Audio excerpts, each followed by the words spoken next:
Good evening, everyone. My name is Trevor Fuller, and today I'm going to be talking to you about those amazing phones in your pockets right now. And I'm sure everyone uses it for work, school, mostly social media. But what you probably don't know is what makes up that phone and the minerals that are inside of that. And there's four main minerals in there: tin, tantalum, tungsten, and gold, that are considered conflict minerals. And these minerals come from poverty-stricken regions where warlords control child labor at gunpoint, rape, and even violence to control these Congolese villages in order to get these minerals and put them in our phones. So conflict minerals is no laughing matter. For the past 6 months, I've actually been researching it with other classes, and there's numerous documentaries, articles, even books regarding this, yet so little is to be done about this. Now, to put this in perspective for you, up to 6 million excess deaths have been recorded since 1998 because of this issue, and that was in 2013. You can imagine 2 years worth of damage could have done to that. So, with all of this, it's not only immoral, but it's wrong. And today I'm going to talk to you about the history behind it, the legislation currently that isn't helping, and how you as people can ultimately come together and help this problem become a solution through both your awareness and through your opinions and through our demand to change what we want in our electronics. So even though this issue is out of mind, out of sight, it's something that's going on right now and something we need to fix immediately. So first I'm going to start off with the history about this. Now, the Democratic Republic of the Congo has been plagued by violence ever since the late 19th century.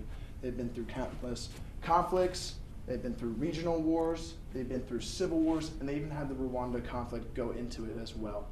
Now, these Congolese villagers, they're pushed to the bottom of the totem pole. They have to work hard in order to get even some food every day, while corrupted politicians and warlords are making all of the money. For instance, hundreds of thousands of dollars in illegal taxes can be made in one day from one of these mines. Now, these illegal taxes, they're really bribes that are going directly to these warlords. They're going directly to the Congolese corrupted politicians in order to get them into corporations' hands and hide them in there so that they don't know where to track them.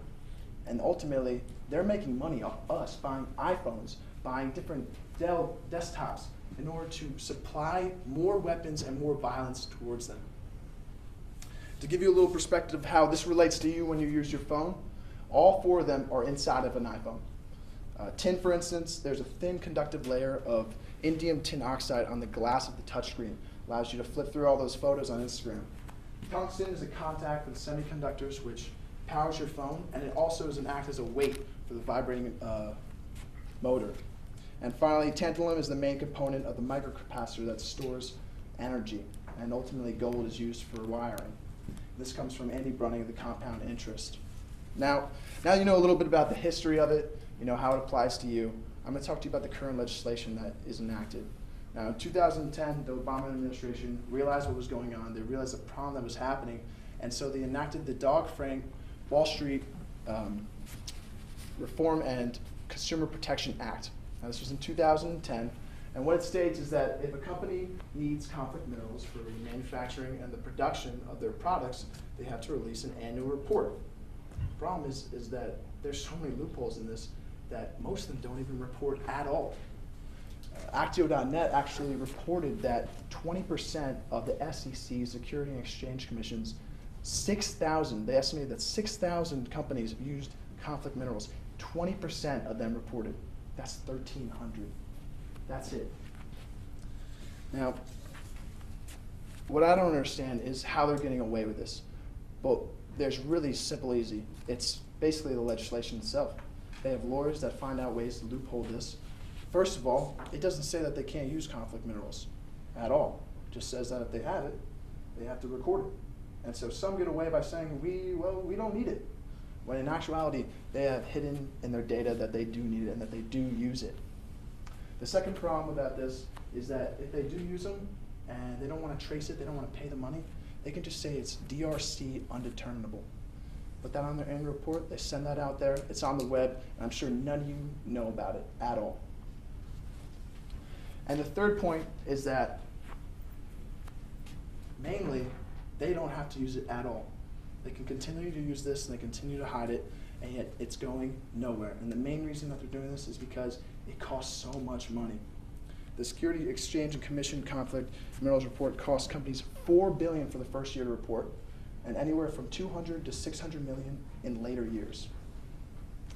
So now that you know the history, you know what the legislation is not doing, I'm going to tell you what we can do as a whole. And ultimately, we need to spread the awareness and we need to voice our opinions. Because ultimately, as we all know, demand is what drives the production in this world.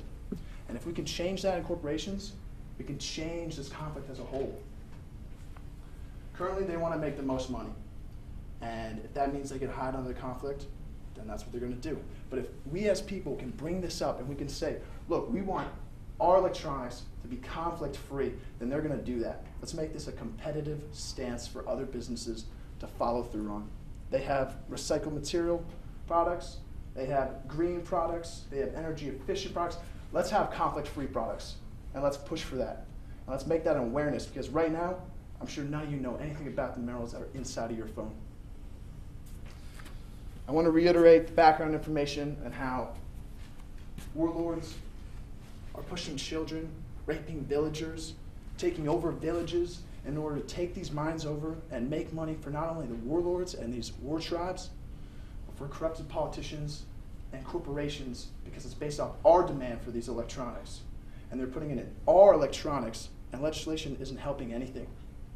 So we need to take a step, we need to step up, we need to make an awareness, and I want you guys to go home, tell your friends, tell your family, tell your mother, look, when you pick up that phone, there's some minerals in there that are related to children in the Congo, and they're suffering. Everyone's suffering.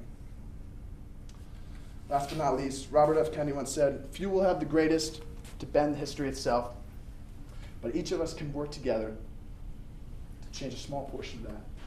And me standing here, I'm not going to do nothing. But together, we can come together, we can share our awareness, and we can change the world. I hope that my speech has inspired you guys to spread the awareness, tell everyone, and hopefully we can make a positive impact in this world. Thank you.